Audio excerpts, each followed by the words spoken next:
জয় জগন্নাথ! এবার দুদিনের জন্য দীঘা যাওয়ার মূল আকর্ষণ ছিল কিন্তু দীঘারই জগন্নাথ মন্দির। ১৩ই এপ্রিল ২০২৬ সেদিন চৈত্র মাসের এক বিকেলে আমরা পৌঁছে গিয়েছিলাম জগন্নাথ মন্দিরে। সারা সকাল প্রচন্ড খাটাখাটনির পর সূর্য এখন অনেক ক্লান্ত। তাই সূর্যের সোনালী আভায় চারপাশটা ভীষণ অন্যরকম লাগছিল। মন্দির চত্বর এতই সুবিশাল যে এখানে অনেক ভিড় হওয়া সত্ত্বেও চারপাশটা বেশ ফাঁকা ফাঁকাই মনে হচ্ছিল। কিন্তু আশেপাশে দেখুন মানুষ কিন্তু নেহাত কম নেই। মন্দির লাগোয়াই রয়েছে ফ্রি পার্কিং লট, মানে সেদিন তো কোনো পার্কিং ফি আমাদের থেকে নেওয়া হয়নি। সেই সঙ্গে আপনারা পাবেন জুতো রাখারও জায়গা। সেই সঙ্গে পাবেন ডালা আর্কেড, যেখান থেকে আপনারা পুজোর সামগ্রীও কিনে নিতে পারেন। মন্দিরের গর্ভগৃহে ঠাকুরের ছবি তুলতে বারণ করা হচ্ছিল, তাই আর ছবি তুলিনি। তবে দর্শন হয়েছে খুব সুন্দর, কোনো তাড়াহুড়ো ছিল না।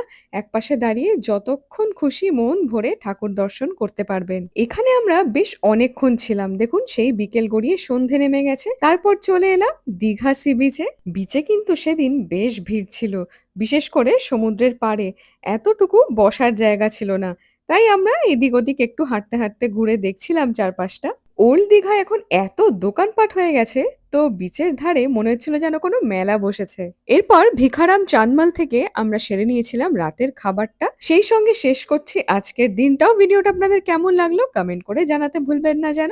দেখা হচ্ছে খুব তাড়াতাড়ি। টাটা।